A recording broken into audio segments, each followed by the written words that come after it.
Bueno, regresamos en esta transmisión en vivo. Ya sabemos todos que la llegada de Donald Trump a los Estados Unidos se ha convertido, desde luego, en un gran desafío para México. Sé que la palabra la usamos todos los días, pero es la mejor palabra posible para describir el estado de cosas para México en relación a un gobierno como el de los Estados Unidos. Vamos a detenernos en uno de los grandes asuntos relacionados con este tema, que es el asunto de los jóvenes, los Dreamers, los que están en Estados Unidos estudiando y que potencialmente podrían ser sujetos de deportación. ¿Estamos o no ante el panorama de deportaciones masivas? Lo iremos viendo en el camino y por lo pronto se tienen que tomar medidas al respecto de esta posibilidad real que está aquí frente a nosotros.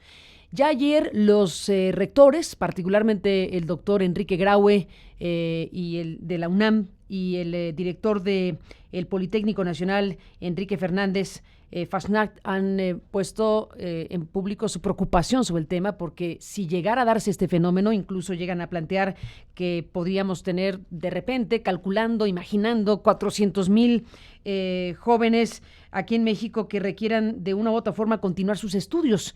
¿Qué sucede con un sistema educativo que no alcanza para los que están aquí, si llegan incluso los que están afuera? Estamos en una situación grave. Imagínense si la UNAM, esta magnífica institución nuestra tan querida, nuestra casa máxima de estudios, que de por sí cada que hay un periodo de inscripciones o de solicitudes de ingreso, pues nos arroja resultados terribles de miles de jóvenes que no tienen lugar en la UNAM, por hablar de una de las instituciones que tiene mayor índice de solicitudes y de no aceptación o de no cupo, si usted quiere decirlo de esa manera. Estamos pues en un problema serio. Entonces tenemos eso ahí y tenemos decisiones que también se toman relacionadas con lo mismo para facilitarle la existencia a los jóvenes que puedan ser deportados o a los jóvenes que tengan que, por alguna razón de esta naturaleza, regresar a México y revalidar sus estudios o engancharse de nuevo para continuar con sus tareas educativas.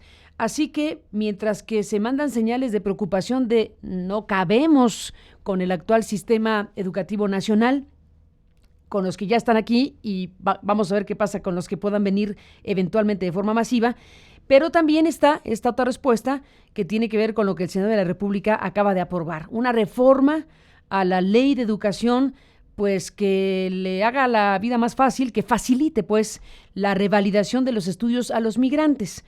Ya se ha votado esto en el Senado, se ha informado que la SEP pues emitirá un marco nacional de cualificaciones dirigido a facilitar la movilidad de estudiantes en el sistema educativo. Tal como lo informó el Senado de la República, se obliga a las autoridades educativas federales y locales a garantizar el acceso a la educación a las personas que no cuenten con documentos académicos o de identidad, y una serie de situaciones relacionadas con este dictamen que se aprobó, un dictamen elaborado por las comisiones de Educación y de Estudios Legislativos que incluye 13 modificaciones al proyecto original enviado por el Ejecutivo el pasado 1 de febrero de este 2017. Hay modificaciones importantes de las cuales hablaremos esta mañana, pero sobre todo del alcance de todo esto. Y esta situación en donde desde luego se trata de ayudarles a los que se vean en situaciones difíciles o de expulsión desde los Estados Unidos, pero también obligados a pensar qué tipo de circunstancias se pueden presentar en términos de rigores académicos que podrían verse en entredicho si, por ejemplo, se elimina el apostillado, que es un elemento, digamos, de confirmación de que un documento oficial emitido en un país distinto a México, pues tiene la calidad suficiente para ser revalidado acá. En fin, es un panorama complejo y por eso le hemos llamado al senador de la República, Juan Carlos Romero Hicks, que es el presidente de la Comisión de Educación, un senador que ha enfocado su tarea al tema de la educación. Evidentemente, en este momento es crucial hablar con él, y a Patricia Cebes, diputada de Morena y secretaria de la Comisión de Educación, que también ve con ojo crítico lo que está sucediendo en estos momentos. Gracias, Patricia. Gracias, Juan Carlos. A los dos, bienvenidos. Gracias por estar aquí esta mañana en esta transmisión en vivo. Buenos días, Carmen. Muchísimas gracias por invitarme a tu prestigioso noticiero y Gracias, buenos días Patricia. al auditorio. Gracias, Patricia. Juan Carlos, estás acá. Gracias, Carmen. Doctora Cebes, muy buen día. A sus órdenes, con el Bueno, gusto para dialogar. Patricia, pues buen día. estamos aquí, senador, diputada, en este momento. Me permití dar este contexto general con lo que yo veo de las grandes pinceladas de un asunto muy complejo. Juan Carlos, han aprobado en el Senado estas reformas a la ley de educación. Ahora veremos qué dicen los diputados y es importante escuchar lo que los llevó a ustedes a aprobar lo que aprobaron y lo que van a recibir los diputados, porque este es un proceso donde se pueden modificar o no los asuntos que ustedes ya resolvieron a través de la votación que se anunció estos días. ¿Por qué no empezamos por ahí, Juan Carlos? Primero, ¿qué es lo que aprobaron? ¿Cuáles son las medidas? El diagnóstico del que parten y las medidas que toman, que ahora se ponen a consideración de los diputados en un tema tan importante como la ley de educación para facilitar la revalidación de los estudios de los migrantes. Con gusto. Este es un tema que esperó muchos años y es la revalidación de estudios hechos en el extranjero. Y no va solamente dirigido a migrantes, es para exbecarios, refugiados, asilados y migrantes de diferentes maneras de dirección. Va a beneficiar fundamentalmente a migrantes nacionales. Un alumno de Chiapas que va a Chihuahua porque está haciendo un ajuste familiar va a poder revalidar estudios de manera más directa frente a un sistema que no estaba preparado para ello. Lo mismo un migrante centroamericano o alguien que viene de Europa, de Asia, de África o los que pudieran regresar de Estados Unidos. Hay que recordar que el fenómeno del retorno no es reciente. El presidente Obama deportó 3,5 millones de mexicanos. No hay presidente en la historia de Estados Unidos que tenga esos números. Soy de Guanajuato. En mi entidad federativa el año pasado regresaron 75,000 niños y jóvenes a tocar la puerta y necesitamos un sistema educativo que esté preparado para ello. ¿En qué consiste esta reforma? Tiene diferentes formas de hacerlo. Lo voy a poner en 3 puntos muy específicos. Primero, se incluye la libertad o el derecho al tránsito en el sistema educativo nacional, es decir, la movilidad, tanto nacional como internacional. Segundo, se va a diseñar un marco de cualificaciones y un sistema de acreditación nacional que ya existe en el mundo en 154 países y que en México no contamos con en este momento. Y tercero, se simplifican los trámites a su mínima expresión, de forma tal que un alumno que corre en el sistema nacional o que venga del extranjero, desde preescolar a bachillerato, prácticamente sin documentos, va a tener la revalidación prácticamente automática, sin necesidad de acta de nacimiento, apostilla, traducción oficial, todos estos trámites que han sido demasiado lentos y muy agobiantes. En el caso de educación superior... me das un segundo aquí, perdóname, Juan Carlos. Aquí adelante, me parece que es uno de los asuntos que hay que ponerle énfasis. Bueno, se eliminan documentos, apostillamiento, etcétera, pero aunque sean engorrosos y tengan su complicación y tarden el asunto, tienen su razón de ser en términos de garantizar el rigor, garantizar la validez de los documentos de acreditación de estudios de alguien que esté fuera. Sí, pero por ejemplo, en el caso de preescolar, primaria y secundaria, en donde la movilidad debe ser prácticamente automática, la propia legislación mexicana establece el derecho a la educación, sea para mexicanos o no, y no exigen documentos en esos niveles de educación estoy de acuerdo, pero en los que siguen... Sí, lo mismo en prepa. Hay 250 planes de estudio en el país y la movilidad ha sido muy reducida. Conforme vamos pasando a preparatoria y educación superior, sí se requieren algunas verificaciones, y esa es la parte en donde la ley dispone, sujeto a lo que digan los diputados, y celebro que esté aquí la doctora Patricia Cebes, porque es una persona que conoce el tema educativo, particularmente en educación superior, y que seguramente harán su propia revisión en la Cámara de Diputados. Hay otro ordenamiento, que es el Acuerdo Secretarial 286, y este es el que definirá las especificidades necesarias. Y por otro lado tenemos el régimen de las universidades públicas autónomas, que tiene sus propios dispositivos. Entonces estamos hablando de la necesidad de integrar un sistema nacional para mayor movilidad. ¿Cuáles son las otras medidas? Porque nos faltarán algunas para cerrar esta parte de la explicación y pasar con la doctora Cebes. Es la simplificación de que los trámites sean con celeridad, que sean asequibles, que se reduzcan a su mínima expresión, que se pongan plataformas digitales para conocer las instituciones que van haciendo las acreditaciones y revalidaciones, y los nombres de las personas para disminuir el riesgo de alguna práctica inapropiada que pudiera ser una simulación. Doctora Patricia Aceves, diputada, secretaria de la Comisión de Educación, ¿qué dice sobre todo esto? Bueno, lo primero es que quiero felicitar a las Comisiones Unidas del Senado por el gran trabajo que implicó la elaboración de la minuta que hoy va a ser presentada en la Cámara de Diputados. Digo un gran trabajo porque la elaboración de esta minuta implicó el análisis no solo de la iniciativa presidencial, sino también el análisis de 6 iniciativas sobre la materia que habían sido presentadas con anterioridad por senadores y diputados. Bueno, dicho esto, deseo agregar que como producto de este análisis, la minuta del Senado propone modificaciones y adiciones a 11 artículos de la Ley General de Educación y que yo solamente cuestiono de estos 11 artículos que se modificaron, 3 artículos, que son los artículos 14, 56 y 63, en donde pido que se elimine únicamente la parte que se refiere a que las autoridades educativas podrán autorizar o delegar en las instituciones privadas de educación superior la facultad de revalidar los estudios de los estudiantes que lo soliciten.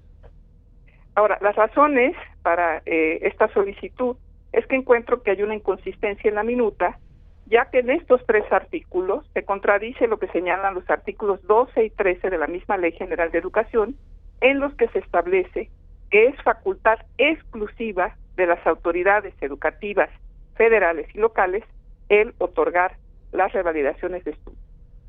El permitir que los particulares revaliden estudios no es una cuestión menor, Carmen, ya que significa elevar a las instituciones particulares al nivel de las autoridades educativas y equipararlas a las universidades autónomas federales y estatales.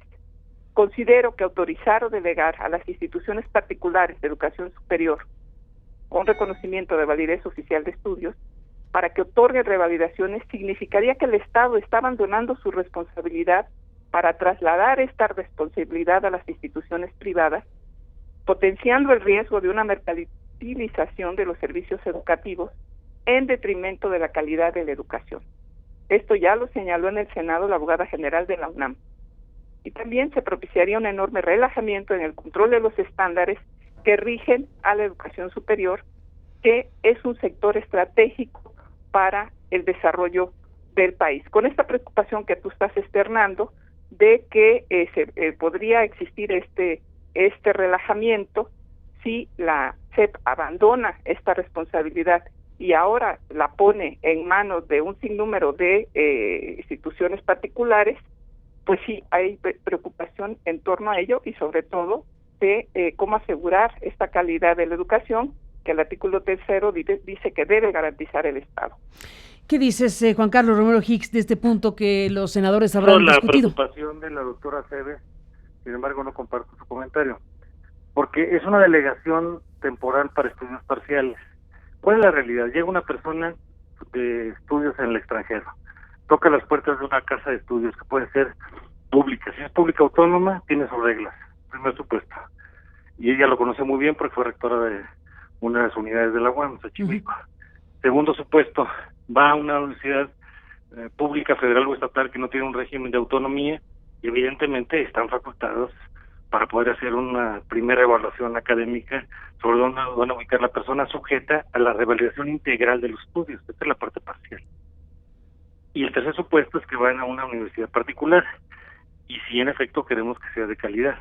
Es la parte solamente preliminar parcial, no es la parte total, pero estos alumnos necesitan una ubicación, entonces se está cuidando todo esto porque siempre hay el equilibrio de que la parte final no la va a tomar la universidad particular, la va a tomar la autoridad correspondiente, que en concreto es, uno, la Secretaría de Educación Pública, a través de los órganos determinados para ello, o segundo, las públicas autónomas. ¿Qué dice, doctora? Sí, pues no, aquí lo que yo quiero señalar es que en la ley no se marca que esta medida es temporal.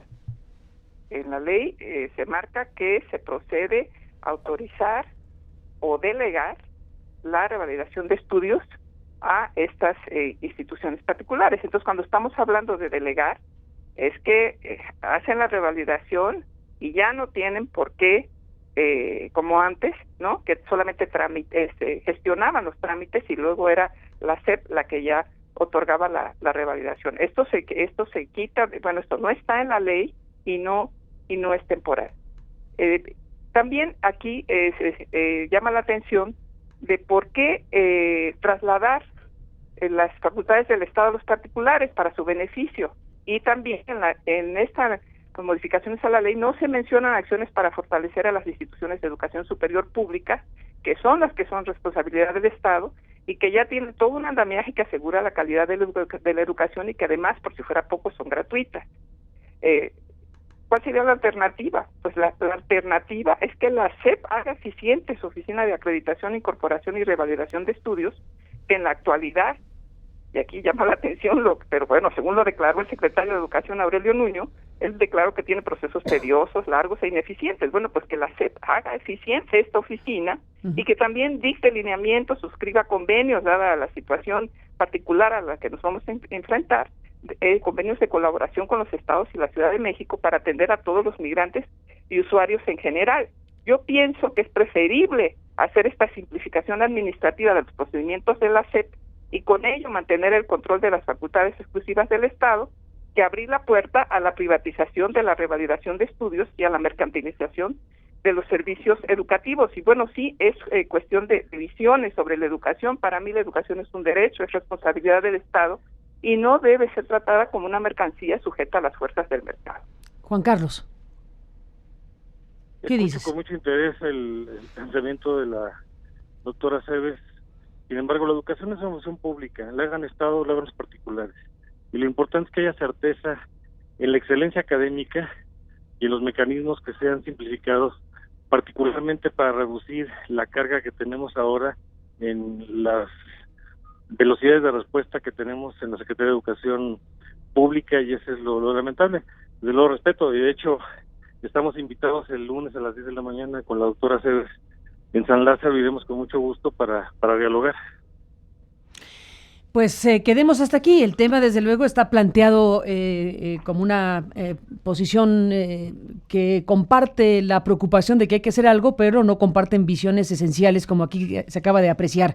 Juan Carlos Romero Hicks, queda pues entonces en el Senado, como lo informamos en su momento, la aprobación de la reforma a esta ley de educación. Se envía hoy, nos dice la doctora, bueno, está recibiendo la Cámara de Diputados hoy precisamente esto que tendrá que discutir la Cámara de Diputados, y en este encuentro que les aprecio mucho a los dos, podemos entender pues lo que se está jugando, el tipo de decisiones que se están tomando en un contexto como el que se está viviendo, y bueno, más la problemática de varios años que ya describió Juan Carlos, pero en este momento estamos viendo cómo el Congreso mexicano resuelve de esta manera un asunto relevante, sin la menor duda, que tiene que ver con la revalidación de estudios en nuestro país en todas sus dimensiones. Así que sí, ciertamente hay visiones encontradas.